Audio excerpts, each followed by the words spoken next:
example now. Summarized procedure of company incorporation. भाई company incorporation कैसे होता है?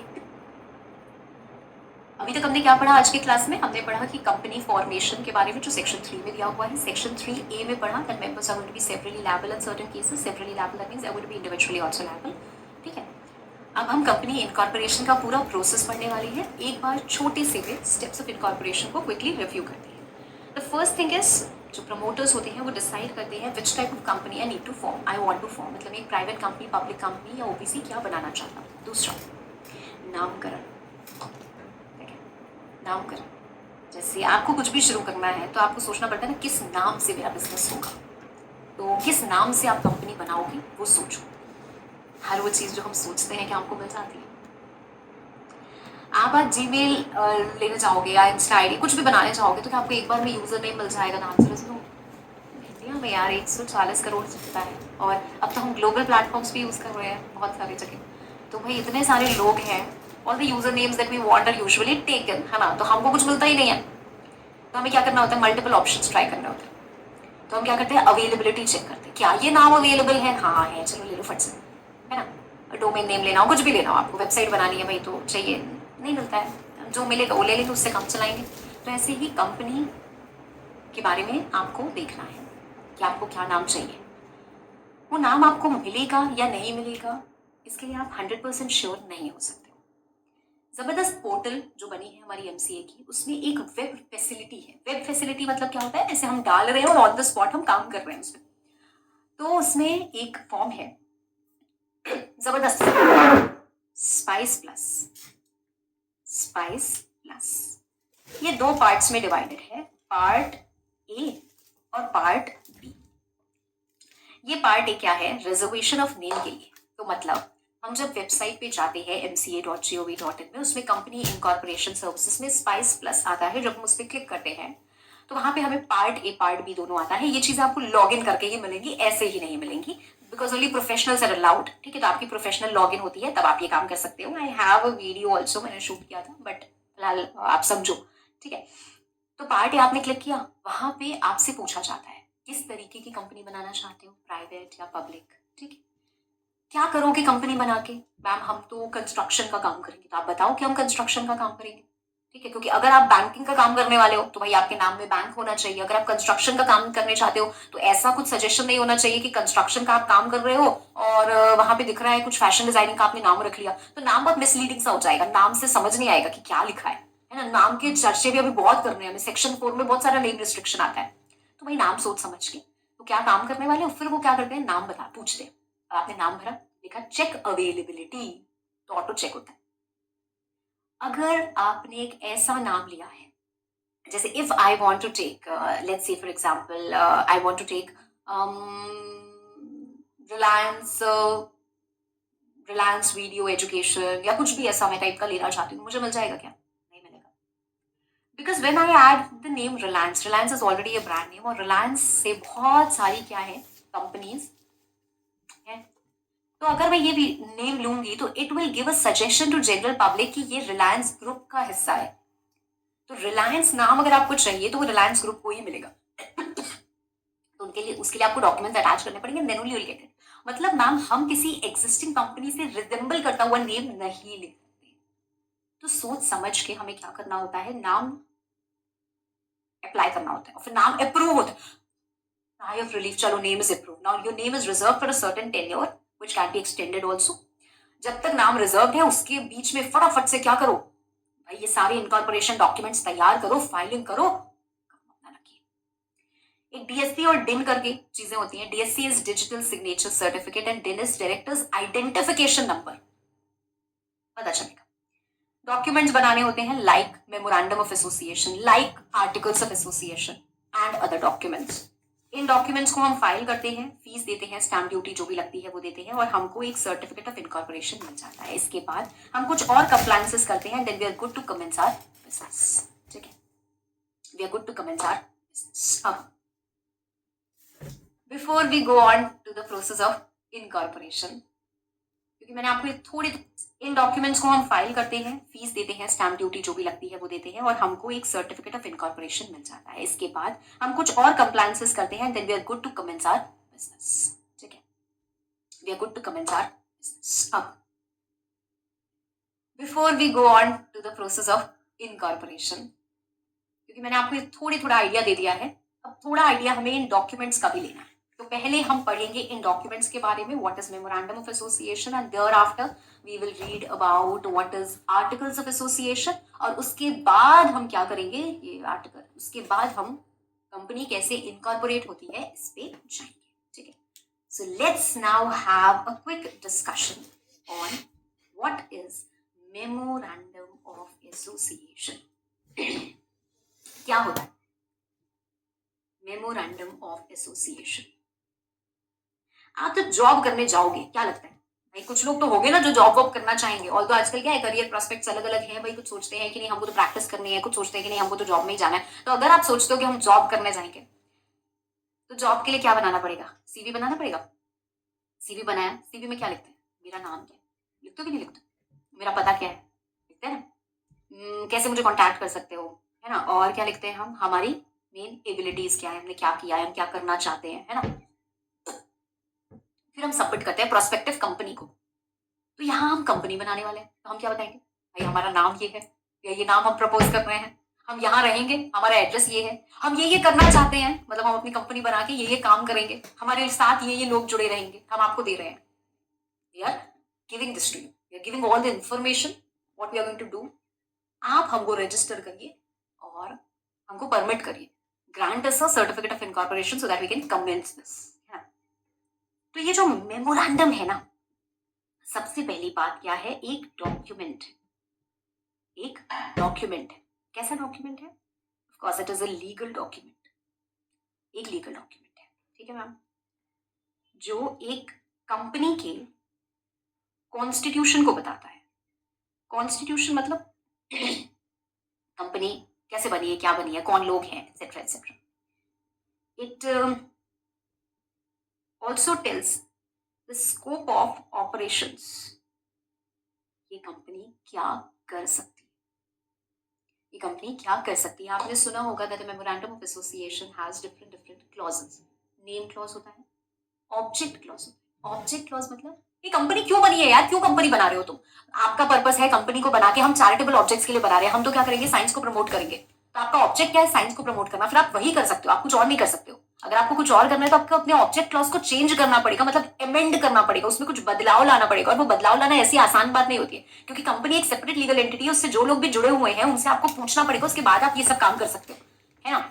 क्योंकि 4 लोगों ने कंपनी में पैसा लगाया, आप अकेले तो नहीं बदल सकते हो कि हम डायरेक्टर बन गए, हम जो मर्जी वो कर ले, नहीं नहीं, उन लोगों ने आपको इलेक्ट किया है, डायरेक्टर आप बने हो, आप कुछ काम के लिए, कुछ पर्पस के लिए बने हो। मैंने पहले भी आपको बताया है, आज मैं फिर आपको एक बार रिकॉल कराती हूँ कि ये जो कंपनी होती है ना बेटा, इसमें पैसा किसने लगाया है, शेयर होल्डर्स ने या इन्वेस्टर्स, हम जिनको बोले, उन्होंने पैसा लगाया है, उसके बाद उन्होंने इलेक्ट किया है कुछ डायरेक्टर्स को, वो खुद भी हो सकते हैं और वो दूसरे लोग भी हो सकते हैं, कि आप कंपनी को चलाइए, तो वो डे टू डे कंपनी को चलाते हैं।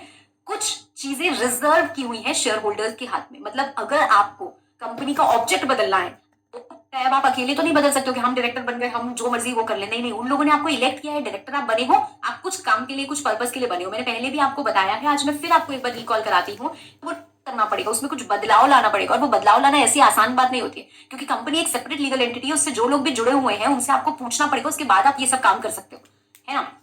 क्योंकि 4 लोगों ने कंपनी में पैसा लगाया, आप अकेले तो नहीं बदल सकते हो कि हम डायरेक्टर बन गए, हम जो मर्जी वो कर ले, नहीं नहीं, उन लोगों ने आपको इलेक्ट किया है, डायरेक्टर आप बने हो, आप कुछ काम के लिए, कुछ पर्पस के लिए बने हो। मैंने पहले भी आपको बताया है, आज मैं फिर आपको एक बार रिकॉल कराती हूँ कि ये जो कंपनी होती है ना बेटा, इसमें पैसा किसने लगाया है, शेयर होल्डर्स ने या इन्वेस्टर्स, हम जिनको बोले, उन्होंने पैसा लगाया है, उसके बाद उन्होंने इलेक्ट किया है कुछ डायरेक्टर्स को, वो खुद भी हो सकते हैं और वो दूसरे लोग भी हो सकते हैं, कि आप कंपनी को चलाइए, तो वो डे टू डे कंपनी को चलाते हैं। कुछ चीजें रिजर्व की हुई है शेयर होल्डर्स के हाथ में, मतलब अगर आपको कंपनी का ऑब्जेक्ट बदलना है, आपको शेयर होल्डर्स से पूछना पड़ेगा, आप इनसे पूछते हो, अगर इनकी सहमति होती है तो आप ये बदलाव ला सकते हो, तो आप ये चेंज ला सकते हो। ठीक है, I can conclude that of course this is a basic document. Hope you're writing the same. Heading डालना मेमोरेंडम ऑफ एसोसिएशन और उसके बाद ये चीजें लिखना। बेसिक डॉक्यूमेंट होता है which is needed for incorporation. ठीक है, आप स्कोप ऑफ ऑपरेशंस के बाहर लिख लेना, आगे लिख लेना बियॉन्ड दिस, हम उसको बोलते हैं अल्ट्रा वायर्स। इसके बारे में हम थोड़ा सा बाद में डिस्कशन करेंगे। And you can also call this कि ये एक फंडामेंटल या चार्टर होता है ऑफ इट्स एग्जिस्टेंस, मतलब कंपनी के एग्जिस्टेंस का। ठीक है। दूसरी चीज, is it mandatory, is it mandatory for every company, क्या हर कंपनी के लिए ये मेमोरेंडम ऑफ एसोसिएशन मैंडेटरी है? The answer is yes. ठीक है, द आंसर इज यस। ठीक है, मैं आपने इतना कुछ लिखा दिया आपको, एक बात बताइए, ये सब क्या डेफिनेशन में है? डेफिनेशन एकदम फुद्दू है। डेफिनेशन देखोगे तो मजा आ जाएगा। हटो, डेफिनेशन क्या है? Memorandum means memorandum of association of company as ठीक है, मैं आपने इतना कुछ लिखा दिया आपको, एक बात बताइए, ये सब क्या डेफिनेशन में है? डेफिनेशन एकदम फुद्दू है। डेफिनेशन देखोगे तो मजा आ जाएगा।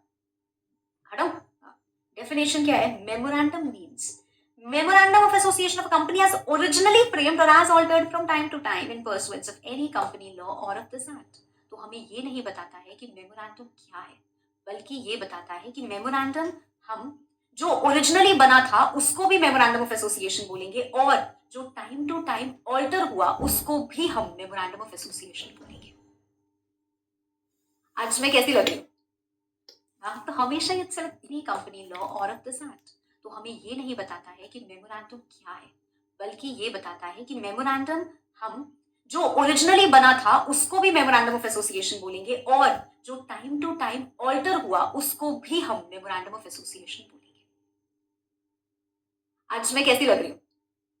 हाँ, तो हमेशा ही अच्छा लगता है यार, कॉम्प्लीमेंट नहीं मांग रही। आप मेरी फोटो अगर देखोगे आज से 10 साल पहले की, will I look different? Cos u will. अच्छा, आपको कोई हीरो पसंद हो, let's say hero for me is not an actor, real life heroes की हम बात करते हैं, है ना? हीरो, एक्टर बोलो एक्ट्रेस बोलो, that is a different thing. ठीक है, तो हीरो अगर हम बोल रहे हैं तो हीरो भाई कौन होते हैं जो एक्चुअल हीरो बोल, है ना? May be we can say some people who are in the army, right, but उनको इतना फेमस सेलिब्रिटी नहीं बन पाते, रिकॉग्निशन नहीं मिलता। So let's say for example Virat Kohli की बात करते हैं। एक तरफ आधी तरफ इमेजिन करो Virat Kohli without a beard, है ना? और आधी तरफ इमेजिन करो कि विराट कोहली भाई एकदम दाढ़ी शाड़ी बना के लग रहा है, क्या ये वाला विराट कोहली है? हाँ मैम, ये वाला, ये भी है, तो वही तो मेमोरेंडम के लिए लिखा है। जो ओरिजिनली बना था भाई वो भी मेमोरेंडम है, उसमें थोड़ा ऑल्टरेशन आ गया, थोड़ा बदलाव आ गया, तो क्या वो मेमोरेंडम नहीं रहेगा? वो भी मेमोरेंडम रहेगा। बस डेफिनेशन ऐसे ही फुदूसी है, उसमें कुछ नहीं मिलता है। मीनिंग से हमको बहुत कुछ समझ में आता है। मीनिंग से क्या समझ में आता है? मेमोरेंडम ऑफ एसोसिएशन एक डॉक्यूमेंट है जिसमें फंडामेंटल्स रहते हैं कंपनी के कॉन्स्टिट्यूशन के, essential conditions on which company can be incorporated।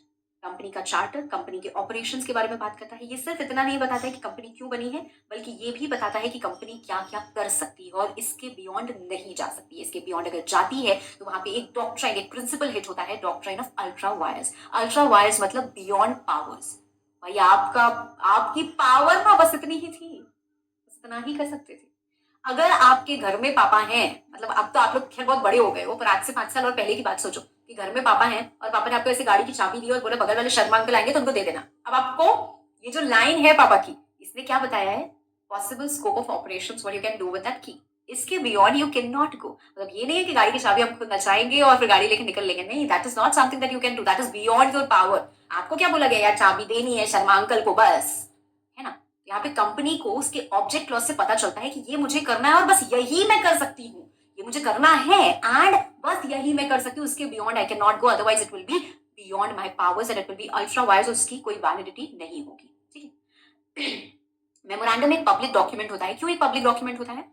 क्योंकि ये जो डॉक्यूमेंट हम बनाते हैं ना, ये हम दे देते हैं आरओसी को, रजिस्ट्रार ऑफ कंपनीज को, हमारे इनकॉर्पोरेशन के समय। तो ये डॉक्यूमेंट क्या हो जाता है? पब्लिक प्लेटफॉर्म पे अवेलेबल है, anyone can pay the requisite fee and can view our document. तो एक पब्लिक डॉक्यूमेंट बन जाता है। इसके बारे में ये चीजें जो है हम डॉक्ट्राइन्स के समय पढ़ेंगे। ठीक है।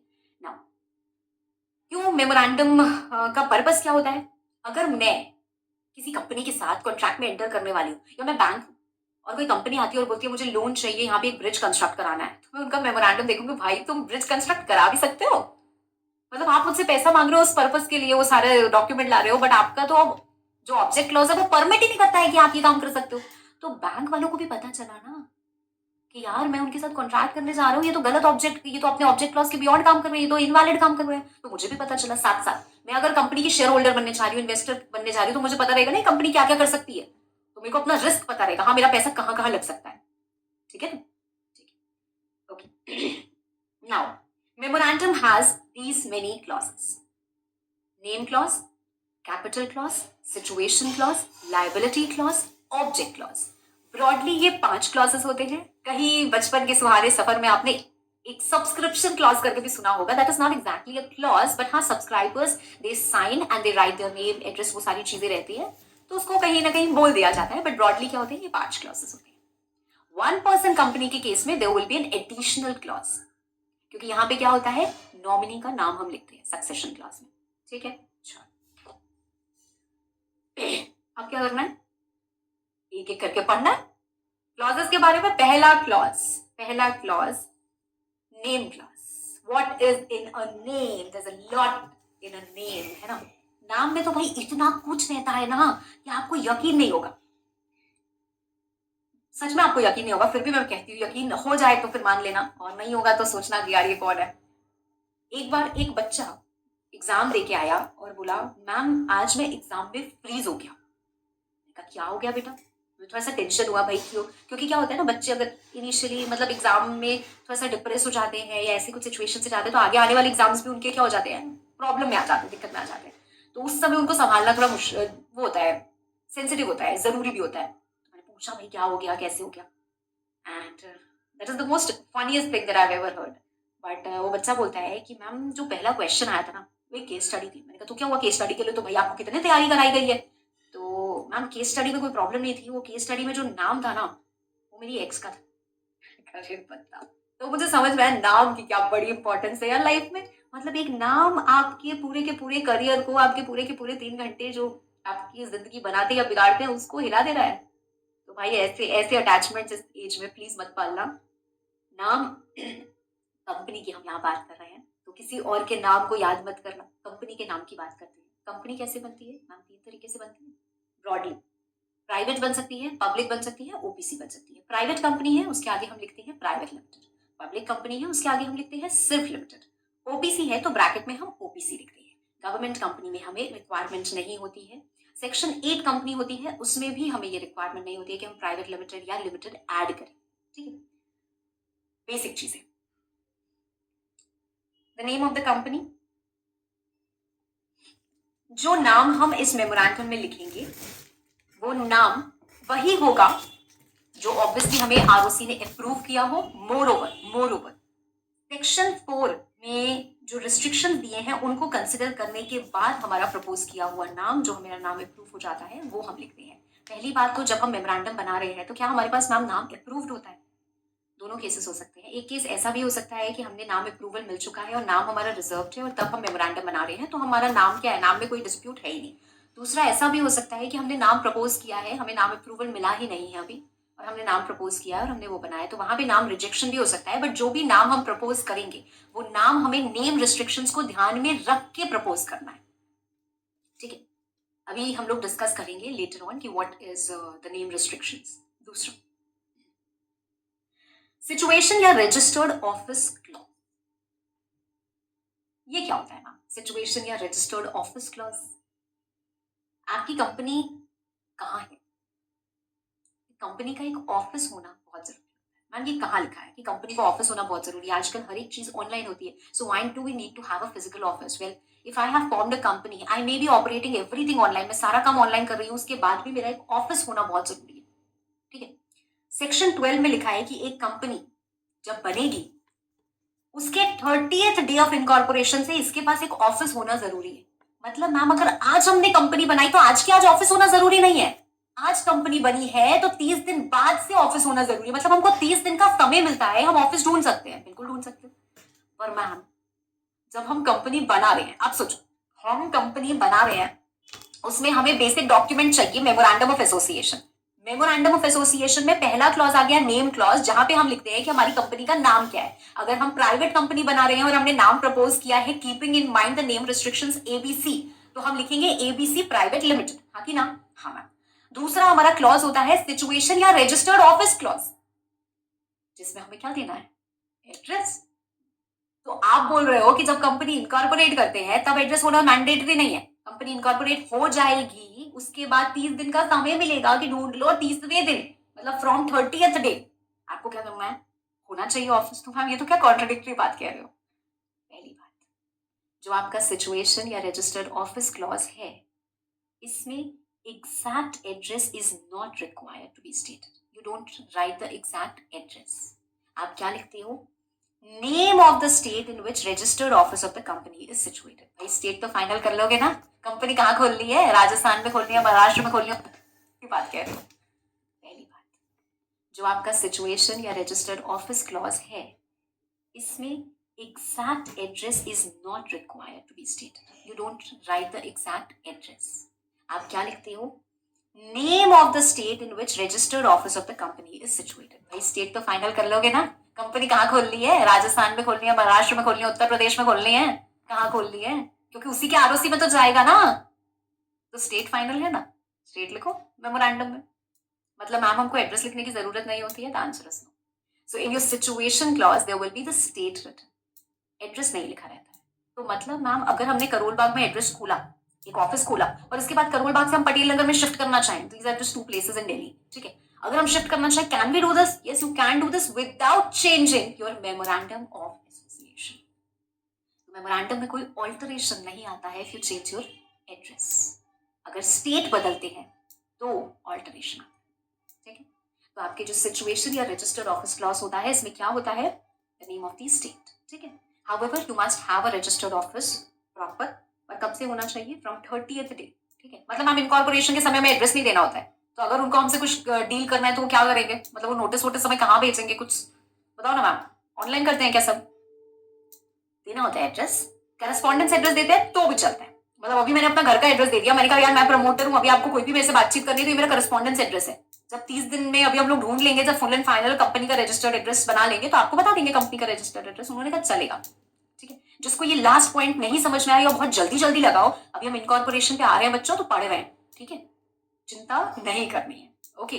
पूरा चैप्टर आराम से खत्म कर लेना, उसके बाद उसको रिवाइज करना और तब सोचना कि हाँ यार कोई कंफ्यूजन है क्या, ठीक है?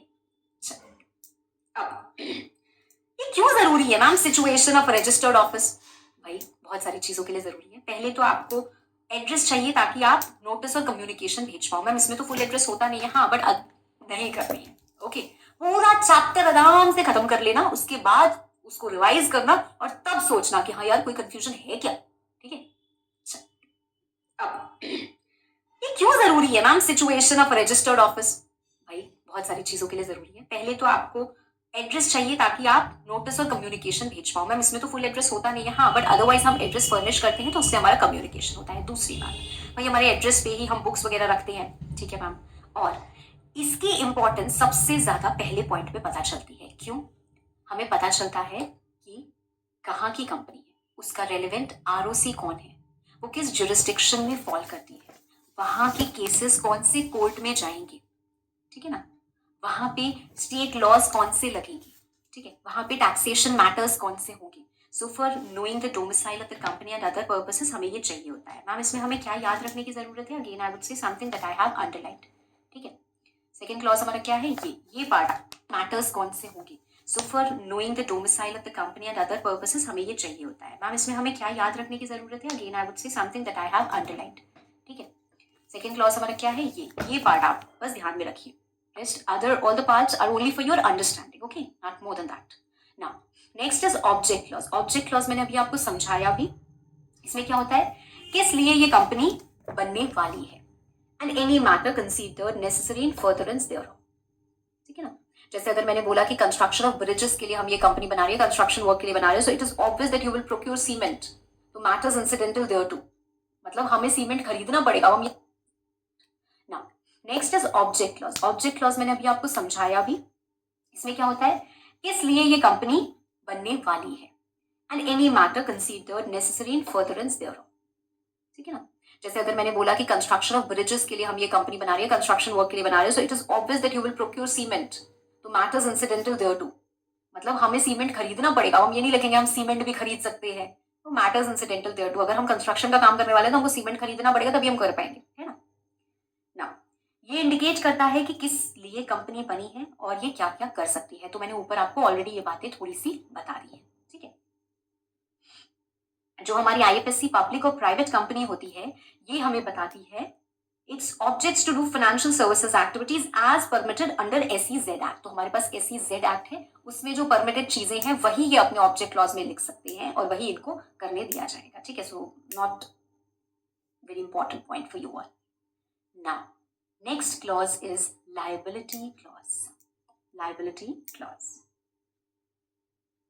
जब हमने क्लासिफिकेशन ऑफ कंपनीज पढ़ा था तो उसमें हमने पढ़ा था that we have this type of company, limited liability company या company with limited liability, limited by shares, limited by guarantee.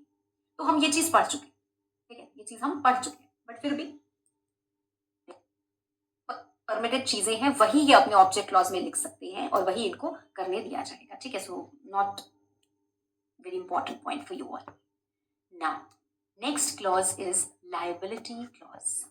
Liability clause, जब हमने क्लासिफिकेशन ऑफ कंपनीज पढ़ा था तो उसमें हमने पढ़ा था that we have this type of company, limited liability company या company with limited liability, limited by shares, limited by guarantee. तो हम ये चीज पढ़ चुके हैं, ठीक है, ये चीज हम पढ़ चुके हैं, बट फिर भी क्विक रिकॉल करते हैं। जो लायबिलिटी क्लॉज होता है उसमें पहली बात ये लिखी होगी कि हमारी कंपनी लिमिटेड है या अनलिमिटेड है, ठीक है। मतलब फिर भी क्विक रिकॉल करते हैं। जो लायबिलिटी क्लॉज होता है उसमें पहली बात ये लिखी होगी कि हमारी कंपनी लिमिटेड है या अनलिमिटेड है, ठीक है। मतलब जो लायबिलिटी है मेंबर्स की, ये लिमिटेड है या अनलिमिटेड है, ठीक है। अगर ये अनलिमिटेड है तब तो हमें फर्दर डिटेल्स देने की जरूरत नहीं है। अगर ये लिमिटेड है और लिमिटेड बाय शेयर्स है तो हम ये बात लिखेंगे कि liability of members is limited to the amount unpaid if any on shares held by them, जो मैं आपको समझा चुकी हूँ। अगर ये कंपनी लिमिटेड बाय गारंटी है तो हम लिखेंगे कि the liability of members is limited to the amount up to which each member undertakes to contribute. अब आते हैं बात कंट्रीब्यूशन पे, थोड़ी सी बातें समझाती हूँ मैं आपको। कंट्रीब्यूशन में क्या होता है, जैसे मैंने एक कंपनी में मेंबर हूं, मैं गारंटी कंपनी है, तो मतलब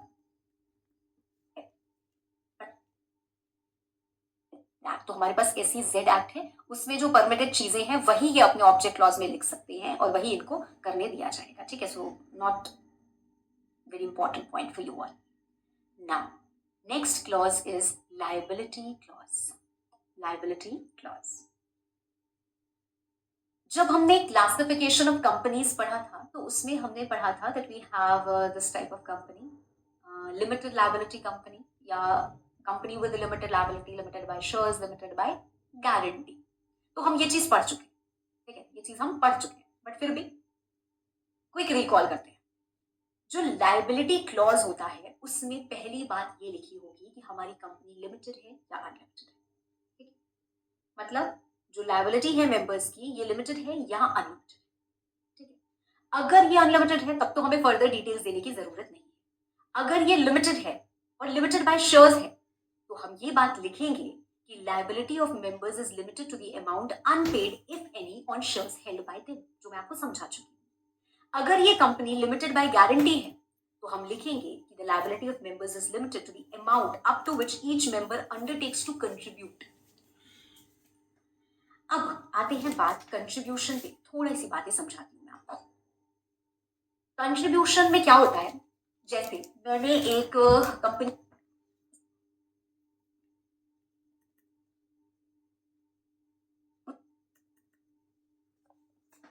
ठीक है ना, वहां पे स्टेट लॉज कौन से लगेंगे, अदर हैव अंडरलाइंड, ठीक है। सेकेंड क्लॉज हमारा क्या है, ये पार्ट आप बस ध्यान में रखिए।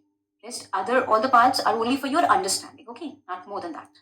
Now next is object clause. Object clause मैंने अभी आपको समझाया भी, इसमें क्या होता है, किस लिए ये कंपनी बनने वाली है, and any matter considered necessary in furtherance thereof, ठीक है ना। जैसे अगर मैंने बोला कि कंस्ट्रक्शन ऑफ ब्रिजेस के लिए हम ये कंपनी बना रही है, कंस्ट्रक्शन वर्क के लिए बना रहे हैं, so it is obvious that you will procure cement, तो मैटर्स इंसिडेंटल देयर टू, मतलब हमें सीमेंट खरीदना पड़ेगा, हम ये नहीं लिखेंगे हम सीमेंट भी खरीद सकते हैं, तो मैटर्स इंसिडेंटल देयर टू। अगर हम कंस्ट्रक्शन का काम करने वाले हैं तो हमको सीमेंट खरीदना पड़ेगा तभी हम कर पाएंगे, है ना।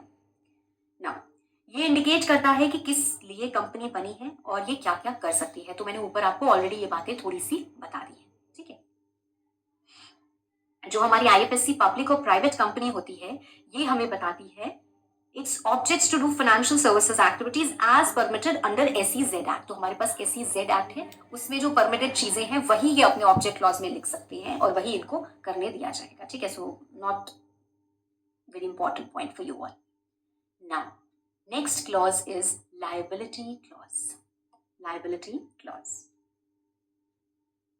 जब हमने क्लासिफिकेशन ऑफ कंपनीज पढ़ा था तो उसमें हमने पढ़ा था that we have this type of company, limited liability company या company with limited liability, limited by shares, limited by guarantee. तो हम ये चीज पढ़ चुके हैं, ठीक है, ये चीज हम पढ़ चुके हैं, बट फिर भी क्विक रिकॉल करते हैं।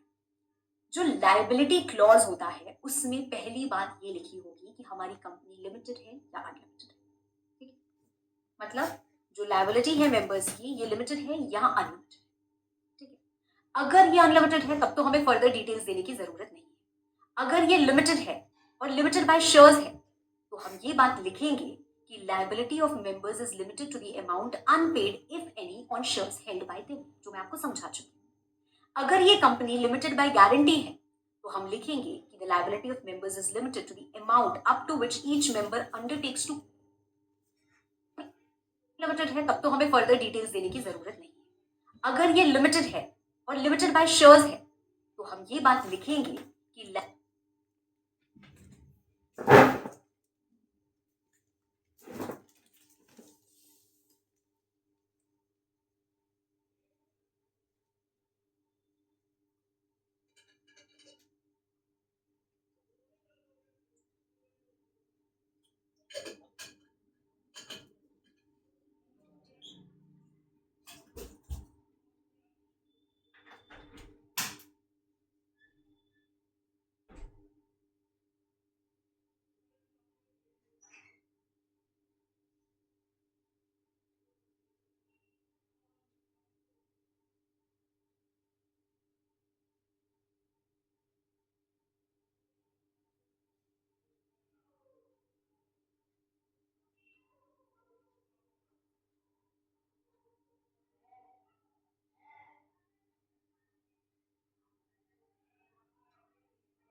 liability of members is limited to the amount unpaid if any on shares held by them, जो मैं आपको समझा चुकी हूँ। अगर ये कंपनी लिमिटेड बाय गारंटी है तो हम लिखेंगे कि the liability of members is limited to the amount up to which each member undertakes to contribute।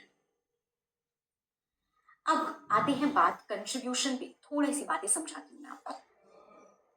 Contribution में क्या होता है, जैसे मैंने एक कंपनी में मेंबर हूं मैं, गारंटी कंपनी है, तो मतलब वहां पे हमने गारंटी ली हुई है कि 1 लाख रुपए मैं कंट्रीब्यूट करने वाली हूँ। कंपनी को जरूरत पड़ गई, क्या कंपनी मांग सकते हैं? नहीं मैम, मैम आपने तो गारंटी ली है ना कि 1 लाख रुपए आप कंट्रीब्यूट करोगे, तो अप टू 1 लाख तो आपसे मांग सकते हैं? नहीं मांग सकते। ये पैसे कब मांग सकते हैं? ये पैसे कब मांग सकते हैं? जब वाइंडिंग अप होगी, जब वाइंडिंग अप होगी तब। मतलब ma'am company during the life time ये नहीं मांग सकती। ड्यूरिंग द लाइफ टाइम आपको पैसे चाहिए, आप बैंक से लोन लीजिए, ठीक है ना, आपको जो भी चीजें करनी है आप करिए। जब कंपनी बंद होती है, लोगों के पैसे दिए जाते हैं और तब लगता है यार हमारे पास तो इतने पैसे हैं ही नहीं, हमारे तो जो एसेट्स है या बैंक बैलेंस है वो इनसफिशिएंट है टू डिस्चार्ज द लायबिलिटीज। तब हम अपने मेंबर्स के पास जाते हैं और देखते हैं मेंबर्स ने किसने कितनी गारंटी ली थी, एंड वही प्रोपोर्शनेटली फिर क्या करते हैं, उनसे मांगते हैं, और तब हमें क्या करना पड़ता है, कंट्रीब्यूट करना पड़ता है। तो यहाँ पे अगर हमारी company is limited by guarantee तो क्या होगा, अमाउंट दिया जाएगा, ठीक है। मतलब यहाँ पे लिखा जाएगा ये फैक्ट कि पहली बात, liability of members is limited to the amount up to which each member undertakes to contribute to the assets of the company, to the assets of the company in the event of its being wound out, ठीक है। अब while he is a member or within 1 year after he ceases to be a member, for payment of debts and liabilities of the company or of such debts and liabilities as may have been contracted before he ceases to be the member as the case may be। इसका मतलब क्या होता है? सुना तो होगा आपने list A contributory और लिस्ट बी कंट्रीब्यूटरी, है ना। तो भाई हो क्या रहा है यहाँ पे, हो क्या रहा है यहाँ पे, यहाँ पे वाइंडिंग अप शुरू,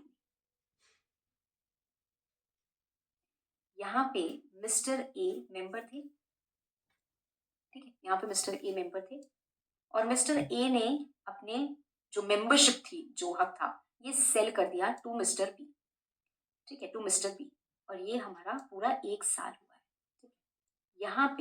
यहाँ पे एक कॉन्ट्रैक्ट हुआ था। अब इस कॉन्ट्रैक्ट में जनरेट हुई लायबिलिटी 2 करोड़ रुपए की, 2 crore. Company is unable to pay. देखो मैं पहले भी बता दूं, बहुत ज्यादा डिटेल में कभी आपसे ये चीज कोई कैलकुलेशन करने के लिए नहीं पूछेगा, but of course you should know each and everything, so I am explaining you each and everything, ठीक है। तो बहुत ध्यान से सुनना, तो एक बार में चीज समझ में आएगी, नहीं तो लगेगा अरे मैम ये हो गया वो हो गया, ठीक है। तो फोकस मेंटेन करके बात सुनना, पहले तो सिचुएशन को बड़े अच्छे से समझ लो, ठीक है। वाइंडिंग अप हो रही है किसी गारंटी कंपनी की, ठीक है, और यहाँ पे 2 करोड़ रुपए कम पड़ रहे हैं, 2 करोड़ रुपए कम पड़ रहे हैं, कंपनी नहीं दे पा रही है। तो ऐसी सिचुएशन में कंपनी क्या करती है, अपने मेंबर्स को बोलती है कि भाई आप कंट्रीब्यूट करो, जितनी जितनी आपने गारंटी ली है उतनी उतनी। तो यहाँ पे हमारे पास मेंबर कौन है, मेंबर तो है मिस्टर बी। मिस्टर बी ने गारंटी ली थी, मान लेते हैं 50 लाख रुपए की, ठीक है। मिस्टर बी की गारंटी कितनी थी, 50 लाख रुपए की। मिस्टर बी ये नहीं दे पा रहे हैं, मिस्टर बी ये नहीं दे पा रहे हैं। तो ये थे लिस्ट ए कंट्रीब्यूटरी। अब लिस्ट बी कंट्रीब्यूटरी में हम जाते हैं, अगर मिस्टर बी ये नहीं दे पा रहे, हम देखते हैं आपको किसने ये अपनी मेंबरशिप बेची थी। उन्होंने देखा मिस्टर ए ने बेची थी और पिछले 1 साल के अंदर अंदर ही बेची, मतलब हमने अपनी मेंबरशिप बेची और 1 साल के अंदर अंदर ही कंपनी वाइंडिंग अप में चली गई। जब हम मेंबर थे तभी ये सब कॉन्ट्रैक्ट हुआ था, मतलब ये लायबिलिटी हमारी तभी जनरेट हो गई थी और हमको ये गारंटी अमाउंट देना चाहिए था, पर हमने क्या किया, अपनी मेंबरशिप बेच के हम निकल लिए, और जिसको हमने बेची उसके पास पैसे नहीं है, वो दे नहीं पा रहा है। तो वो कंपनी क्या करेगी, आके हमसे मांगेगी, ठीक है, आके हमसे मांगेगी। क्यों? क्योंकि पिछले 1 साल के अंदर अंदर हम मेंबर थे। दूसरी बात, उन कॉन्ट्रैक्ट का भी पैसा वो नहीं दे पा रही है, जो कॉन्ट्रैक्ट तब हुआ था जब हम मेंबर थे, ठीक है, before he ceases to be a member. मतलब वो डेट्स और लायबिलिटीज जो कि अकर हुई हैं before he ceases to be a member, मतलब हमारे सेजेशन के पहले की है। मिस्टर ए, यहाँ पे आपका सेजेशन हुआ, मतलब यहाँ पे आपकी मेंबरशिप खत्म हुई है, कॉन्ट्रैक्ट तो आपकी मेंबरशिप खत्म होने के पहले का है, और उसके लिए कंपनी पैसे नहीं दे पा रही है। आपने जिसको मेंबरशिप ट्रांसफर की है वो गारंटी अमाउंट नहीं दे पा रहे हैं, तो हम आपसे मांगेंगे, ठीक है। तो ये चीज यहाँ पे लिखी हुई है और ये क्लियरली लायबिलिटी क्लॉज में लिखा रहता है, ठीक है, just to avoid any confusion. So first thing you will write whether the liability of the company और members of the company is limited और अनलिमिटेड। अगर लिमिटेड है तो लिमिटेड बाय शेयर्स है या लिमिटेड बाय गारंटी। अगर limited by shares है तो भाई ये फैक्ट, अगर लिमिटेड बाय गारंटी है तो ये फैक्ट कि मेंबर को कंट्रीब्यूट करना पड़ेगा to the assets of the company अगर वाइंडिंग अप होगी तो, अगर वो मेंबर है तो भी, या फिर विद इन 1 ईयर अगर वो सीज किया था मेंबर उन डेट्स और लायबिलिटीज के लिए जो कि उसने कॉन्ट्रैक्ट की हो before he ceases to be the member. और ऐसा नहीं है कि सिर्फ आपको एसेट्स के लिए कंट्रीब्यूट करना है, आपको वाइंडिंग अप के खर्चे के लिए भी कंट्रीब्यूट करना है। मान लो 2 करोड़ के एसेट्स हैं और 2 करोड़ की लायबिलिटी है, सब पे ऑफ हो गए, तो मेंबर बोलेंगे अब हम क्यों कंट्रीब्यूट करें? नहीं, अगर यहाँ पे 10 लाख का खर्चा हुआ है वाइंडिंग अप में, तो इस 10 लाख के खर्चे के लिए भी आपको कंट्रीब्यूट करना हो सकता है। ठीक है। For adjustment of rights of contributories, ये क्या होता है? देखो, सारी कंट्रीब्यूटरीज को एक उस पे लाने के लिए भी पैसे मांगे जा सकते हैं। ठीक है, इतना काफी है समझने के लिए। Okay, now this is again homework to be read. ठीक है, बहुत सिंपल है, बहुत बहुत बहुत सिंपल है। लायबिलिटी की समझ अगर आ गई है तो 1 सेकंड में ऐसे कर लूंगी, बट करना जरूर। और आज का होमवर्क आज ही करना है। आज का होमवर्क अगर कल करोगे तो भाई कोई फायदा नहीं होगा। ठीक है, तो बस क्लास के तुरंत बाद क्या कर लेना है, फटाफट से पूरी की पूरी चीजों को रिवाइज कर लेना है। और रिवाइज कैसे करना है? रिकॉल करना है। भाई सेक्शन 3A में मैंने क्या पढ़ा? हाँ, ये पॉइंट पढ़ा। ठीक बोला मैंने? हाँ ठीक बोला। ठीक है, तो कहानी सुनानी है किसको? खुद को। क्लियर? नाउ कैपिटल क्लॉज, भाई जिस कंपनी में शेयर कैपिटल नहीं है उसमें इस क्लॉज का कोई काम भी नहीं है। जिस केस में शेयर कैपिटल होता है वहां पे हम लिखते हैं कि कंपनी कितना मैक्सिमम शेयर कैपिटल रेज कर सकती है। जैसे 10 लाख उसका ऑथराइज कैपिटल है, तो 10 लाख है। और इसके बाद 10 लाख में कैसे डिविजन होगा? जैसे हो सकता है इसमें 1 लाख शेयर्स होंगे at the rate of 10 each.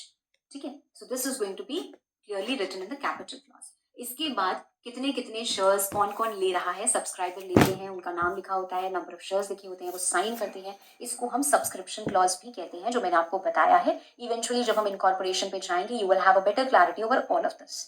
Lastly आता है हमारा सक्सेशन क्लॉज, जो सिर्फ और सिर्फ 1% कंपनी के केस में होता है। ठीक है, तो यहाँ क्या लिखा होगा? नेम ऑफ द पर्सन जो कि ओपीसी में नॉमिनी होगा और जो सोल मेंबर बन जाएगा अगर हमारा जो सोल सब्सक्राइबर है उसकी डेथ हो जाती है या वो इनकॉम्पिटेंट हो जाता है to enter into a contract. Right? Okay, so आज के क्लास के लिए इतना काफी होगा। यहाँ से हम कमेंट करेंगे हमारे अगले क्लास में। Right? Thank you so much.